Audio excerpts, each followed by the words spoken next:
The ninth season of Consider This is brought to you in part by From the Top, a national program showcasing the musical talents of young people.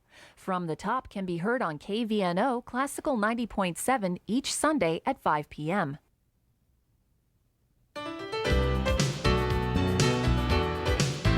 Once again, from the campus of the University of Nebraska at Omaha, Consider This, a program of issues and information behind today's news. Welcome to Consider This. I'm Andrea McMaster, and we're glad that you could join us today. The tight Heineman-Osborne contest in a battle for the Senate nomination drew more voters to the polls than in any other primary election in the past. Some even switched to Republican Party to vote in this primary election. Well, today in Consider This, we'll take a look back at the primary and a look forward to the general election this fall. Joining us, Jessica Moaning, Executive Director of the Nebraska Republican Party, and also Dr. Randall Adkins, a political science professor at the University of Nebraska, Omaha. Steve Ockopole, the chair of the Nebraska Democratic Party. And we're glad all three of you could be with us today. Nice to be here. Thanks so much. Well, voter turnout, people were really watching this one. Let's begin a little bit by talking about the voter turnout in the primary. It was excellent in comparison to past years in the primaries. I'm just going to take the example of Lancaster County. 34% of registered voters headed to the polls compared with 18% in 2002. What do you think this is? Why do you think this was? Well, one of the big differences we find in primaries is that turnout is usually lower than the general election. And one of the factors that influences high turnout is knowing that there's going to be a race that's close. And certainly the governor's race, we never knew the outcome until late into the night. And I think that caused a lot of people to go out. Well, you bring up a good point. A lot of people don't watch the primaries very closely, but they did this one. Yeah, they did this one, and I think a lot of people were trying to look at the benefits the candidates might be offering by looking at their issue positions, and two, I think voters are beginning to realize that it really their cost to going to the polls isn't that much, and it's part of their civic duty. And so I think a lot of people wanted to turn out because this was a big election for Nebraska. Okay, well, let's talk a little bit about the governor race. Dave Heineman versus Tom Osborne. People are watching this one very closely. The beginning, people thought, Tom Osborne, he's the one. He's going to be our next governor. And that was from the beginning when they heard, oh, well, the former Nebraska coach is going to be running. And Dave Heineman, he took it to the top. What do you think he did right in order to defeat Tom Osborne? What many people thought there was no way that he could do. You know, from a Republican Party standpoint, the primary was a nice problem to have with three great candidates and all of them running incredible campaigns, and it's just unfortunate for our state that we didn't have a place for all three of them. In terms of the jockeying between the Heineman and Osborne camps, I think there were some key things that broke in the end that people have pointed to and speculated about, whether it's the issue of immigration or the schools issue with Class 1s in the West and the OPS issue here in Omaha. But in addition to that, I think from a nuts and bolts campaign standpoint, from the very beginning, Governor Heineman understood the challenge that he had. He also understood the opportunity that he had, and he made some real progress in the legislative sessions that he was involved in. And he reached out very quickly to a lot of the different constituencies in the state of Nebraska that are particularly important in a Republican primary, whether that is the Nebraska Farm Bureau and consequently the Nebraska Farmers Union, Nebraska Right to Life, the NRA endorsement. There were a lot of key endorsements that the governor was able to secure that I think did make a difference in terms of people taking a second look and looking at what the governor really stands for and what he's accomplished. And I think he worked very hard to ID the voters that cared specifically about issues and to communicate with them about the issues that they cared about most. And so I think there were a lot of things that he did right. Not any one thing that you can point to. You know, that said, you know, it's unfortunate that we can't have all three of our candidates serving. Sure. But we're looking forward to 8 more years with Dave Heineman. Well, he stayed very active, going to the small towns, the small ribbon cuttings, whatever it was. Nothing was too small for him as far as in his campaign. And then Tom Osborne, he had to spend part of his time finishing as congressman in Washington, and so he wasn't able to be here as much. Do you think that also played a role? Well, you know, I think if you look at this race, it wasn't won in our population centers. It wasn't won in Douglas, Lancaster, or Sarpy counties. It was won in our rural areas. And there were certain counties that turned out tremendously strong. Governor Heineman, and I think it's a good lesson for anyone who pays attention to politics, whether you're Republican or Democrat, that whether it's a Republican primary or a general election, the people in our rural communities and our smaller population centers understand the importance of having someone who recognizes the unique challenges that their communities face, and they are paying attention civically, and they're going to get out and turn out for their candidate. So I think that paying attention to the smaller counties and some of the rural areas is key for anyone who wants to serve the state of Nebraska. One key is that he had Chuck Hagel's political operatives working on his behalf, and he took, at least from our position, some extremely right-wing positions which appealed to his conservative base, the OPS issue, the school consolidation in the western part of the state, the in-state tuition issue that confronted the legislature. And one thing that the race did show is that both Heineman and Osborne are beatable because it was a close race, and the more conservative right-wing candidate prevailed, and we think that that's going to be a good distinction for us to explore in the general election. Okay, Steve, representing the Democratic Party, taking on David Hahn in the fall. We haven't heard much from Hahn. He kind of stayed back, which maybe he should have, because there was a lot of debate going on between the Republicans, and it wasn't the time for him to give his points across. I think he used some degree of respect to let that debate go on, but it was not just David Hahn. I think the media was paying more attention to the race, and he was putting some information out there, but you're going to see a lot more from David Hahn as we get going here into the general election cycle. Well, it's only been 1 week since the primary, and I've already heard him speak up and talk about how he's out there now. Yeah, he's You're ready. Be hearing a lot from him. Okay. Well, Dr. Atkins, this may be from you. Did Tom Osborne, did he make any mistakes in his campaigning?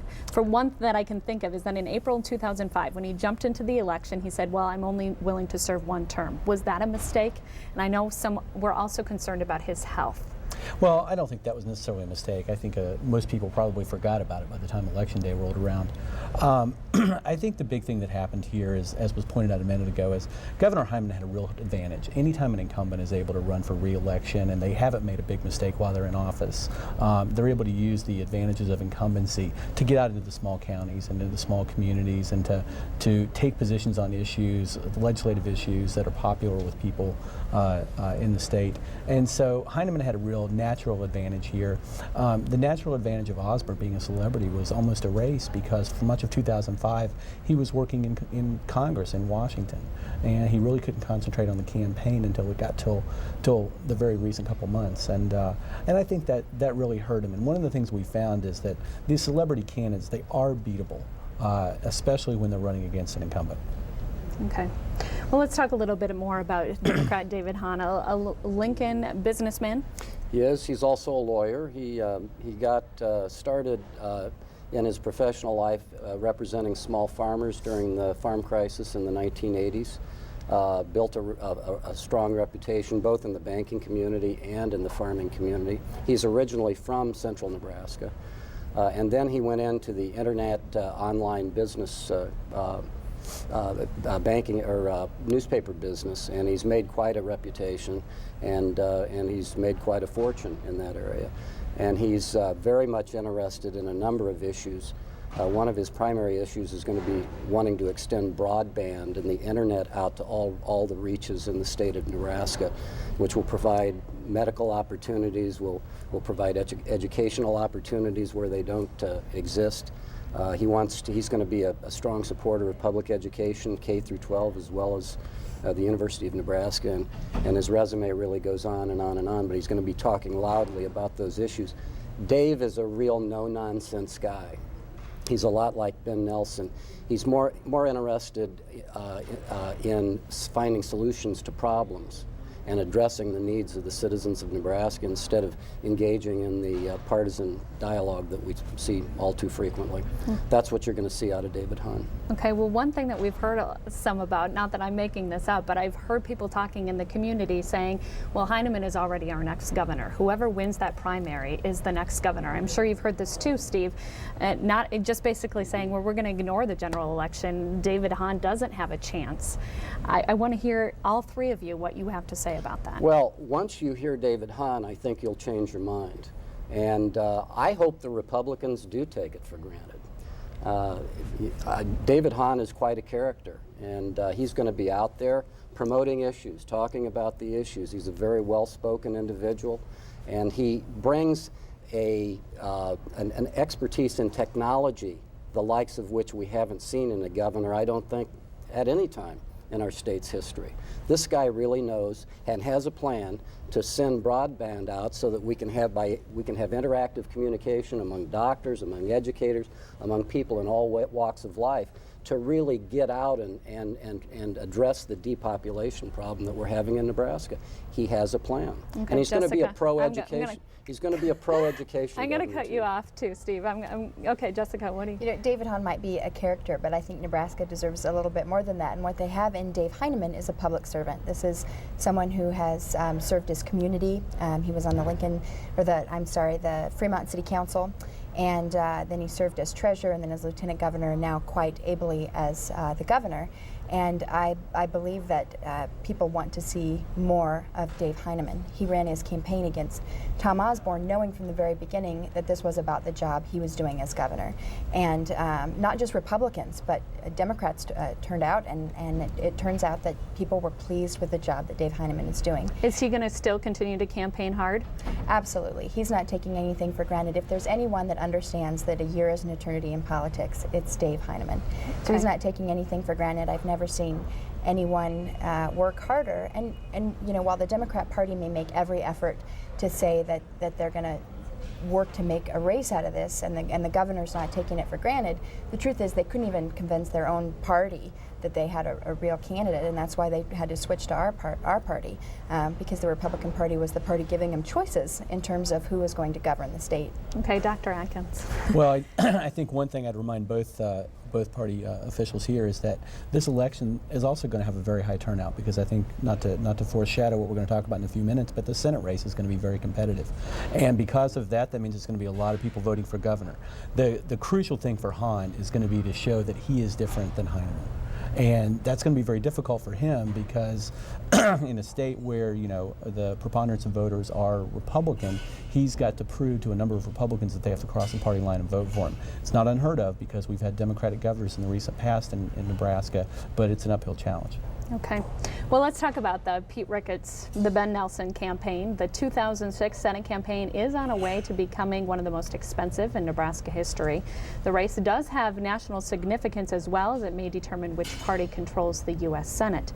Pete Ricketts now won by quite a margin, which a lot of people thought there's no way that he's going to do, especially when you looked at the early polls. He was nearly 50 percentage points behind Don Stenberg at the beginning of the race. So what pulled him ahead? Was it the money? Was it the $5 million from his personal checking account that he threw into the race? Was it the commercials that you could barely miss on TV? What was it that pulled Pete Ricketts ahead in that race? He bought the election. He bought the That's just primary absurd. election. That's You what know, happened. It's really sexy to talk about the money that was put in the race and the TV commercials that were put up, but Ben Nelson spent more than $10 million since he started running for office, and so for anyone to compete with Ben Nelson, they're going to have to get out there and get their name out there, because he's been spending money year after year after year that he's raised, you know, from Washington interests, and so, you know, Pete Ricketts had to spend a little bit of money to even that playing field. But the truth is that Pete Ricketts is an incredibly talented and articulate and insightful and progressive candidate, and Nebraska has rewarded that traditionally. Nebraska voters have never rejected an entrepreneur. They have never punished someone who has been successful in business. You look at Chuck Hagel, you look at Bob Kerrey.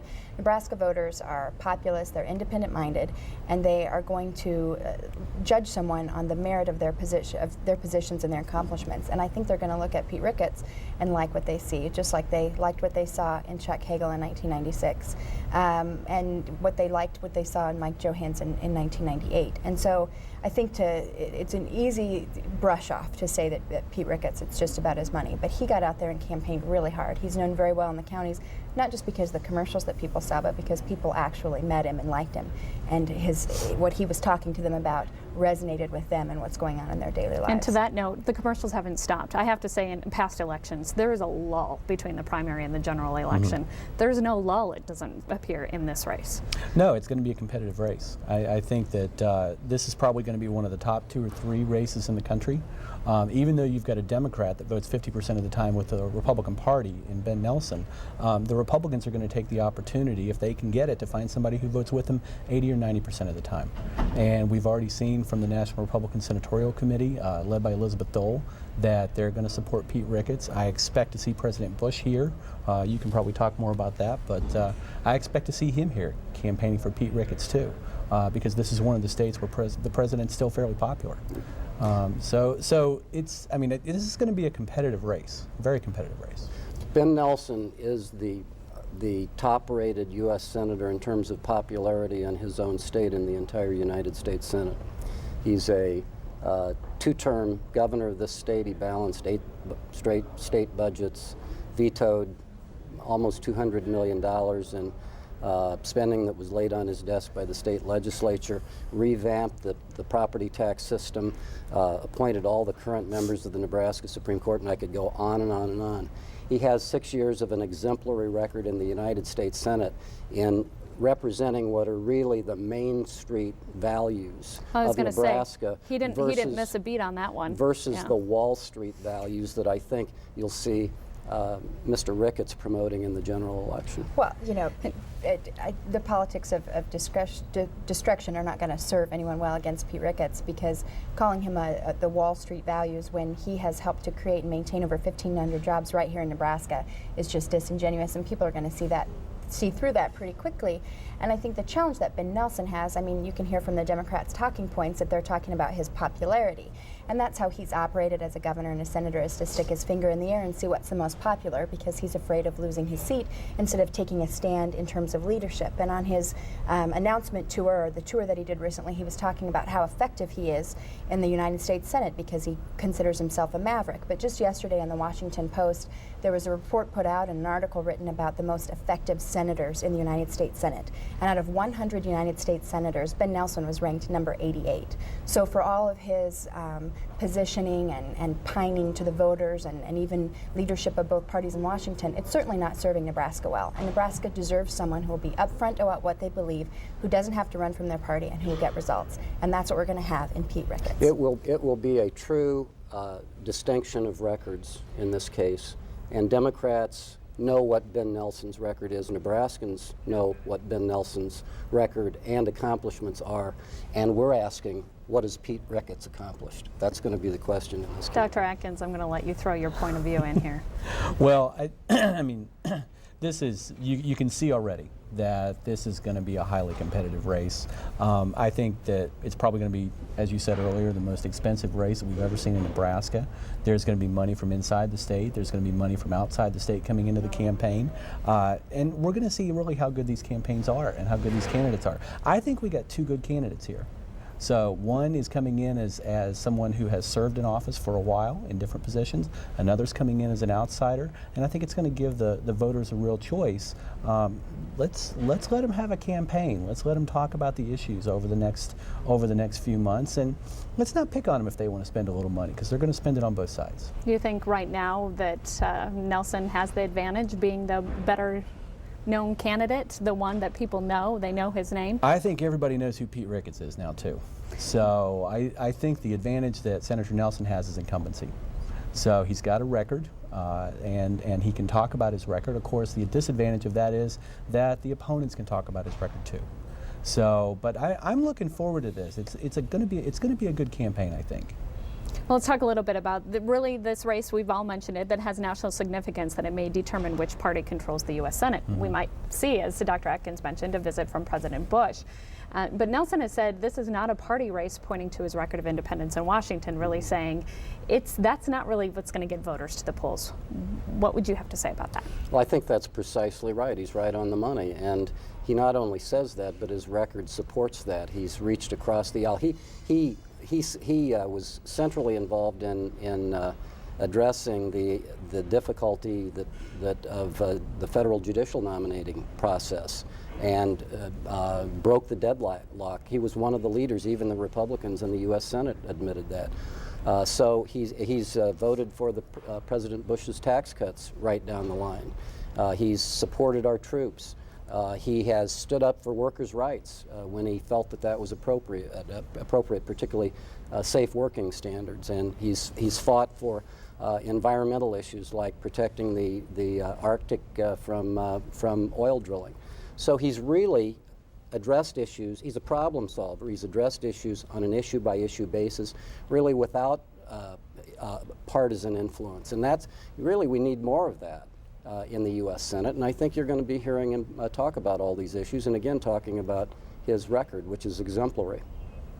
You know, I think calling him a nonpartisan problem solver is really just a mask for someone who can't stand up for what they believe in, who can't say what they believe until the end when they try to get in at the last minute and seem like they were part of cutting a deal because their national party is at such odds with what the voters of Nebraska believe in. And with regard to the Gang of 14 in terms of the judicial nomination, if you look at the early judicial debate during that period of time where we had so many judicial nominees, Ben Nelson voted against Patricia Owen and could never give a definitive reason why. And it sounds like his pollsters got to him pretty quick and said, hey, you better ease up and work with the Republicans a little bit more on this because of your voters. And I think that's a disservice to Nebraskans. I think Nebraskans deserve someone who will look and who have the political ability and the political moxie to get out there and come up with real solutions to real problems instead of having to defend their own ground in a state that doesn't really agree with their party. And if you look at, for instance, that Democrats recently brought in Barack Obama, who is a liberal among liberals in the United States Senate. This is a man who's voted against a ban on partial birth abortion. This is a man who's voted against maintaining sentences for sexual predators. This is a man who's voted against live birth restrictions when an aborted child is delivered full term. I mean, he's so far out of the realm of what Nebraska voters accept, yet he's coming into our state. It's a constant dance that Ben Nelson has to do, and it's something that Nebraska voters deserve to have is a senator who will say what they mean and mean what they say, and who will actually produce results instead of Okay, well, just I'm going to cut in here, and just you have to admit, Steve, though, that Democrats need this race very badly, because if Nelson would lose to Ricketts, Governor Heineman would defeat David Hahn. The highest-ranking Democrats in the state would then be Omaha Mayor Mike Fahey and Lincoln Mayor Colleen Sang. So it is a race that you're probably going to put all your resources behind. Well, we're going to put a lot of resources in it, but let me clarify one thing. Barack Obama is not running for U.S. Senate here in Nebraska. Ben Nelson is, and Ben Nelson is running on Ben Nelson's record, not Barack Obama's record. You're known by the company. You're absolutely right. It's a very important race. It's a very important race for Nebraskans because Ben Nelson represents the values of Nebraska. We think David Hahn is going to be very competitive in the governor's race and will win in the end when he gets his name out. And you're going to, as I said, see a lot more of him. But there's some other things that are at stake. We have term limits that are kicking in, and Jessica is as well aware of that as I am. And we have, I think, 20 open legislative seats that are at stake here. And literally in the next 2 election cycles, the control of the state legislature in terms of parties may be at stake.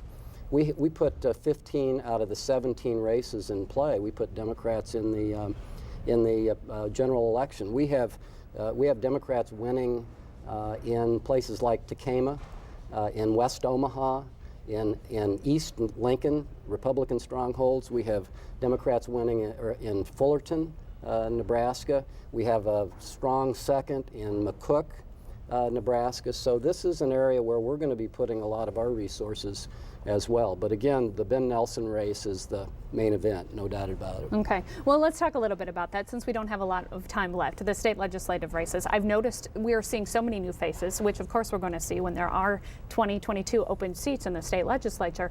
But as well, we're seeing a lot of people who are young. I know in Lincoln, one of the races, there's a 26-year-old running against a 51-year-old and a 25-year-old. We're bringing out a lot of new faces, a lot of people, college students, that are getting into this legislative race. Is that an advantage of the term limits? So many people were saying that we're seeing a disadvantage because of it. Well, I think the whole point of term limits is to limit the advantage of incumbency, to just 1 or 2 terms, and that's what we're seeing. Anytime you limit the advantage of incumbency, you're going to bring out new quality challengers. And in this sense, you know, we're bringing out the 50-year-old experienced individuals who have been out there in the world, and we're bringing out some 25-year-olds who have a lot of energy and who are going to go door to door if they have to and campaign. And I think that's great. I think we should give voters as many choices as possible. And so I look forward to that, seeing that happen here in Nebraska. Okay, and Dr. Atkins, I didn't give you a chance if you wanted to give your point of view here too on the Ricketts and Nelson campaign. Do you expect to see a lot of debates? Should there be a lot of debates in this race? I would like to see a lot of debates in this race, but one thing I'll remind everybody of, and all politics is local. And this race is going to be about what people in Nebraska want. And that's what the candidates have to keep in mind and the campaigns have to keep in mind. Because in the end, whether you're talking about control of the United States Senate or you're talking about a Senate seat from here in Nebraska, it's Nebraska voters that are going to be represented. And so they're going to be the ones voting in November, and they're going to make the choice ultimately. Will a visit from President Bush make a difference for Ricketts? Will it make a critical key difference? I don't know. Will it help Ricketts? I'm sure it will. Let me address the young people. I've been doing this for 5 years. Some people say too long. But the one thing that I've noticed, and I've really noticed this on the Republican side as well as the Democratic side, is young people coming out into political campaigns, from canvassers to candidates, from soup to nuts. We're seeing so many young people interested in the process. And if one thing is rewarding about what we do, it is seeing young people interested in the process, and I think it's good for all of us. Mm-hmm. We hadn't seen that for a long time. We so haven't. that's We've good. got so many in our party. We've got so many. I think you were referring to Danielle Nankus, who's in the general election in the. And Amanda McGill. And Amanda McGill, Mm-hmm. two young ladies who are just great Democrats and who are running well. Okay, well, thank you all three of you for joining us. I really appreciate your time today. So Jessica Moaning, the Executive Director of the Nebraska Republican Party, Dr. Randall Atkins, a UNO professor in political science, and Steve Onkopol with the chair of the Democratic Party. Thank you. We're all going to be watching. This is going to be interesting to see. Yep. And you can also watch Consider This on www.unotv.unomaha.edu. Thank you all for joining us for this week of Consider This. We'll have more election coverage as it gets closer to the general election.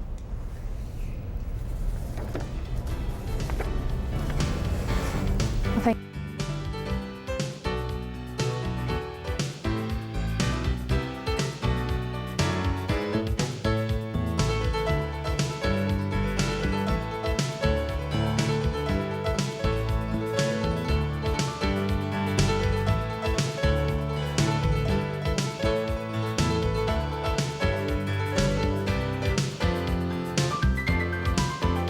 Consider This is an issues and information program produced by UNO Television. More information and program archives can be found at unotv.unomaha.edu. If you'd like to share your comments about this show, call UNO TV at 402-554-2516 during regular business hours. The 9th season of Consider This is brought to you in part by From the Top, a national program showcasing the musical talents of young people. From the Top can be heard on KVNO Classical 90.7 each Sunday at 5 p.m.